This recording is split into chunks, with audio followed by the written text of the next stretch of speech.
hindi siya ina-expect na mag-video ako. But I just want to share na nagbe-bake ako ng lechon manok or roasted chicken. First time sa oven kasi yung roasted namin na for roasted talaga, tinapon na kasi namin kasi malapit na rin mag-end yung contract namin dito sa Germany. That's why we're trying to, yung mga hindi na ginagamit, na kailangan na siyang itapon, tinatapon na namin para next year hindi na kami sasakit ang ulo namin kung saan namin itapon, 'di ba? Kasi mahirap na din, especially pandemic ngayon ng COVID. By the way, I just want to share you guys that I'm cooking or I'm baking roasted chicken, kung sa Tagalog pa, lechon manok. Hindi nakalimutan ko kasi na-marinate ko na siya kagabi. And then I said like, no, I'm not gonna video at all, or I'm not gonna record it. And then just now, I just realized like, why not, Yun, ang gagawin ko na lang is, ipapakita ko sa inyo, after ko na siyang maluto. May 2 hours pa 2 hours pa before siyang maluto. And it's my first time na lutuin siya sa oven. Sana hindi dugo sa loob kasi alam niyo na pag chicken, delikado 'yan. Dapat talaga walang dugo sa, 'di ba, sa chicken. Kaya sana cross finger, sana okay itong kalabasan na ito sa oven for the first time na i-bake ko ang chicken. And then later papakita ko sa inyo, and then kakain na din yung parang i-test yon. Yan ang homemade. That's my homemade lechon manok or roasted chicken, guys. Still cooking. Yan. Yan. 1 hour na kasi siya dito, guys. Kaya babalik ta rin ko na siya. I'm gonna do this carefully. Maingat-ingat lang. Yun. Ay, yun. And then, I'm gonna put siguro 30 minutes this side, and then sa side naman sa baba 30 minutes na naman, to make sure lang na hindi siya sunog, ha, parang mukha siyang sunog dito sa siguro diyan sa cellphone na yan, mukha siyang sunog, but hindi siya sunog.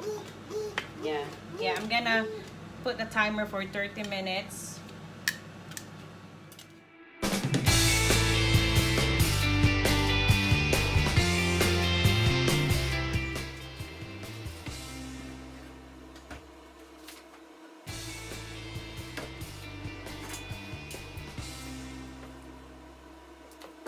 The moment of truth, guys. Sana hindi hilaw. Sana hindi hilaw. The moment of truth. Oh my God, I'm nervous. Sana hindi siya duguan.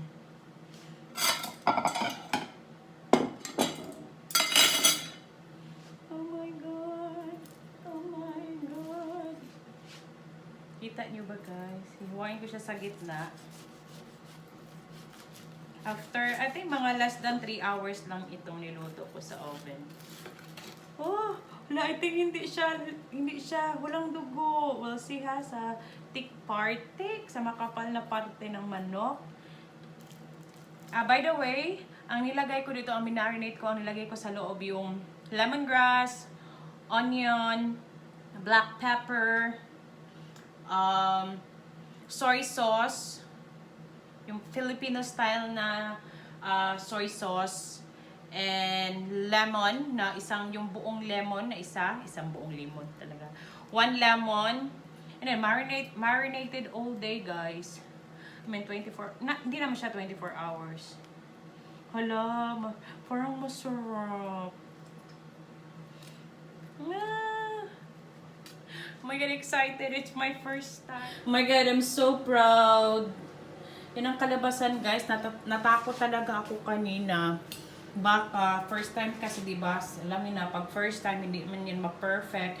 But, I'm so thankful na luto siya sa loob. It cooked all the way inside. There's no blood kasi Diyan natin iniiwasan na ano siya. At hindi rin siya dry. Hindi siya dry.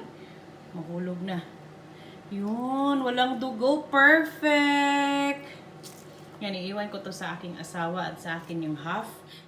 Yan guys, titikman ko na siya kung ano yung taste. Maalat pa. Yan, at ano muna ang skin. Try natin yung skin. Saan ba yun? Ito na lang wings. Ang wings siya.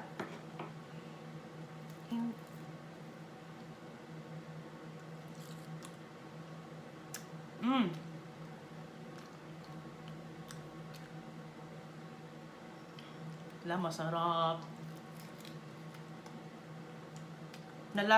Malalasahan mo talaga yung lemongrass, yung tanglad.